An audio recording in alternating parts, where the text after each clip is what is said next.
So how do you make a good movie with a Mary Sue Superman character that doesn't grow or overcome adversity? How do you make a compelling movie with a character who doesn't change? Well, you let him guide the main character through his arc. We're the good guys, Jack. Somewhere along the line, you just forgot that.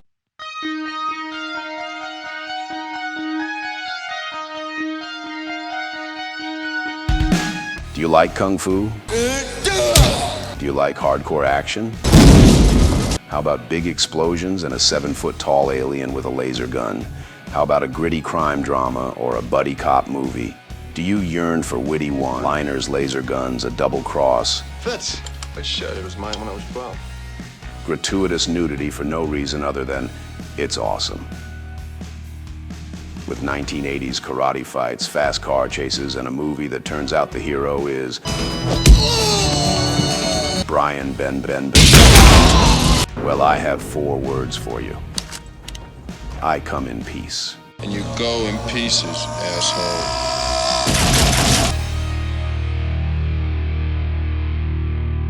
So I feel for the Zoomers. Like, I really do. They don't know how good the rest of us had it. We don't know how good we had it. Right now they have, like, I checked the movies playing this year. They got Mickey 17, Brave New World, Mission Impossible 8, Electric Boogaloo, Lilo and Stitch again, Elio, F1, How to Train Your Dragon, 28 Years Later again, Jurassic World again, Superman again, Fantastic Four, First Steps, and The Naked Gun. Like, what are we doing here? Like, what are we doing here? Are studios so afraid to try something that just might work that they have to rely on bringing back whatever IP they can find? I get it's corporate risk management. It's a strategy. They're treating movies like they're TV soap operas, and that's, like, horrible. Like, 28 days later? Well, how about 28 weeks later? No, it has none of the cast, doesn't touch on any of the plot points or the themes of the original, but it's got zombies in Britain. That's good enough, right? Well, how about 28 years later? I love it. Run with it. Wait, so these things that were supposed to starve after a few months, it's zombies in Britain. Shut up. Elio, from what I hear, it's some gay dude with a chip on his shoulder made a movie about his own personal therapy, burning some estimated $400 million of CGI and marketing dollars, and getting back like a quarter of that. Movies need to double their costs generally to recoup marketing and distribution costs.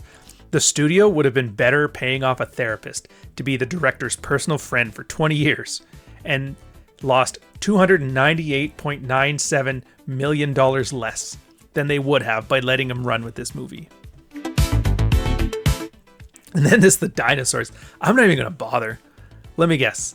After the last 7 dino projects failed and got everybody killed, some Trump-like Apple CEO surrogate has a great idea about how we can make it work this time, and some plucky nerd global southerners give Chris Pratt, who teams up with some POC lesbian who's better than them in every way, but has an ability to be charming, which she lacks, and then a plan to save the world. Like, I'm done.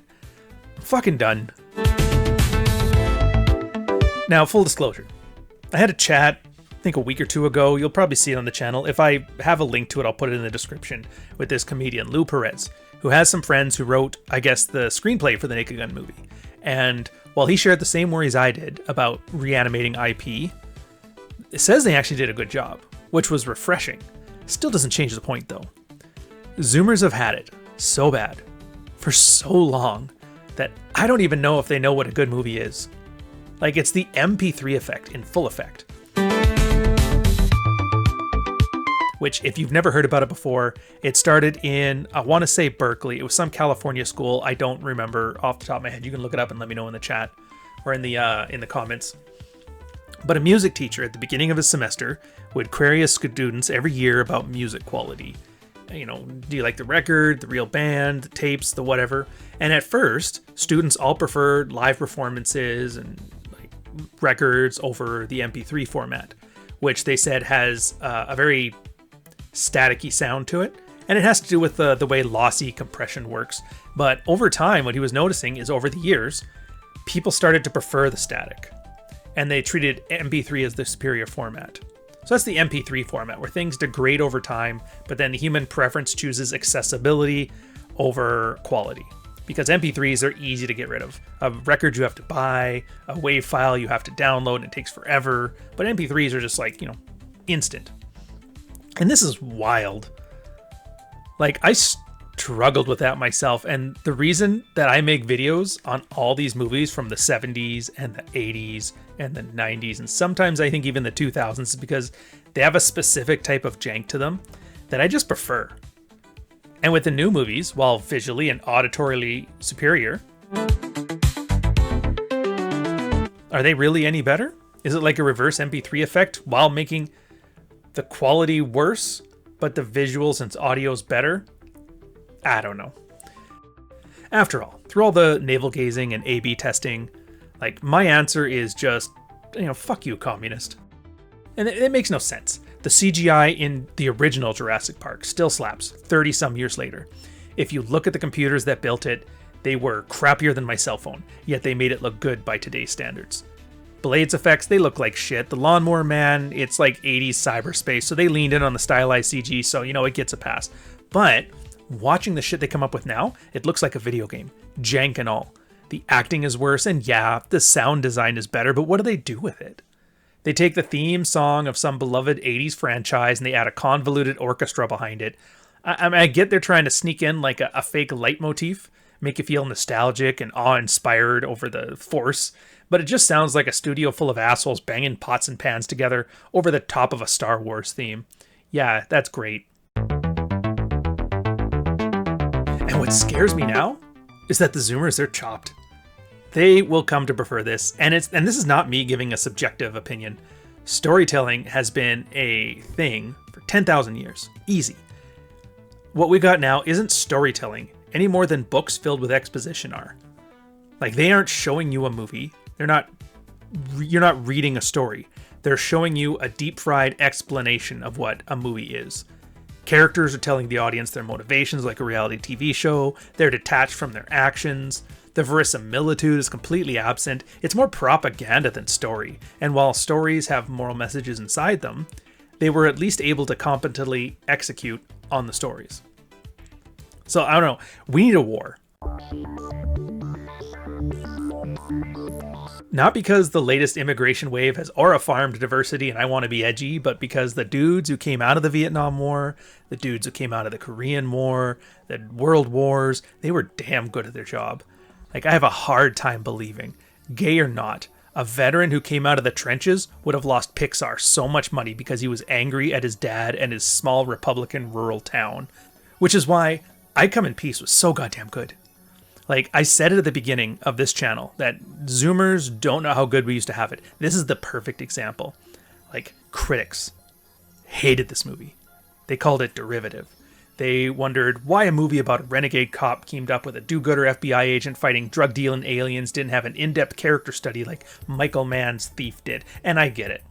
We were spoiled for choice. Which is, again, that's my point. We had things so good for so long that if somebody just sat there and made a competent script, well acted, with competent effects, on a modest budget, they were seen as lazy, useless, and it was slop. Like, look at it this way.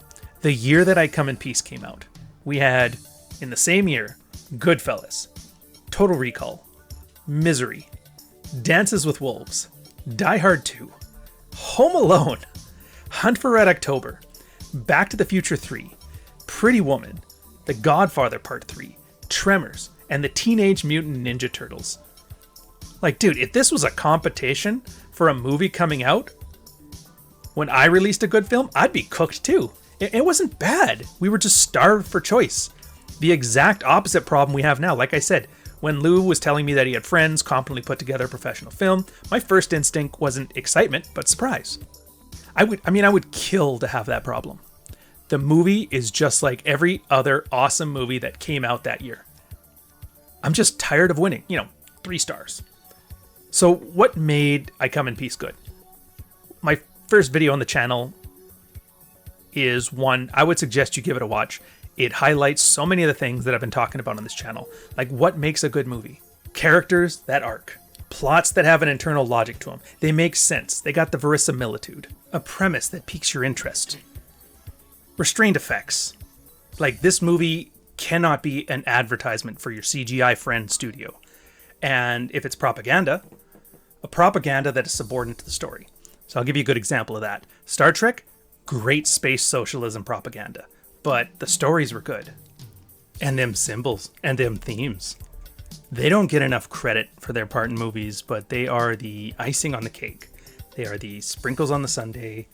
They are the cork on the champagne, the bathwater and the porn star branding. And I Come in Peace nails it on all fronts. Like, storytelling, good storytelling isn't often about more. It's about restrictions. Problems and the creative solutions that solve them. In this case, there's a lot of restrictions.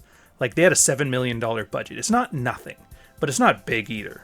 This means restrained effects. So they have a serialized action hero. And the thing about that archetype is that serial action heroes don't have character arcs. So they make him the foundation, the template that everybody else uses for their own arcs. And it has its moral message. You know, the rules are for sissies, real men are independent, they get the job done. You know, good cop doing good work.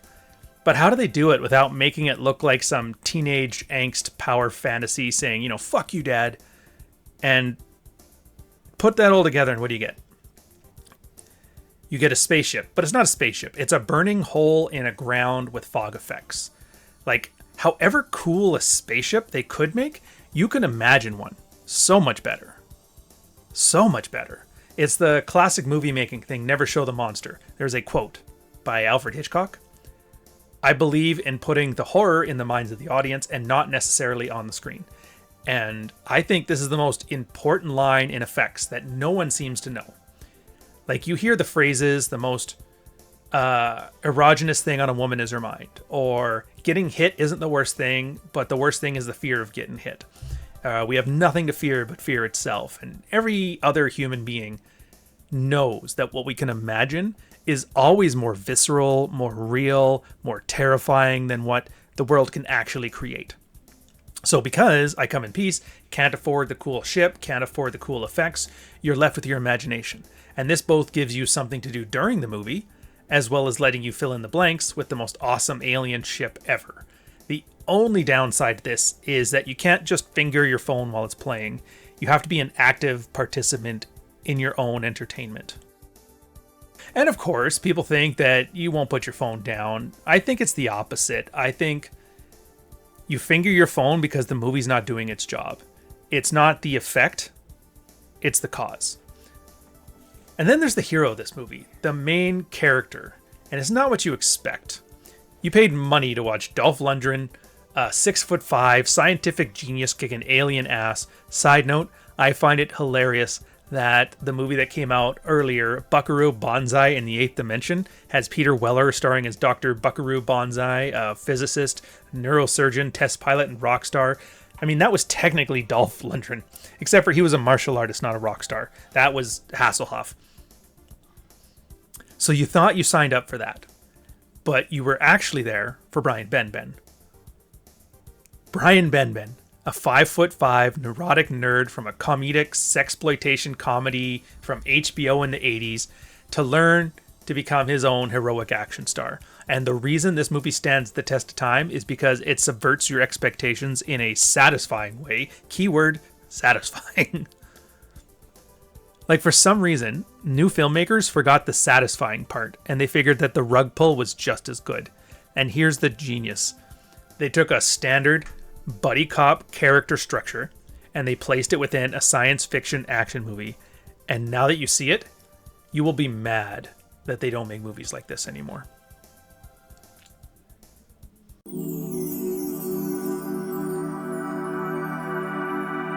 I mean, the structure is simple. It's pretty formulaic. There's the odd couple setup. You have oil and water conflicting.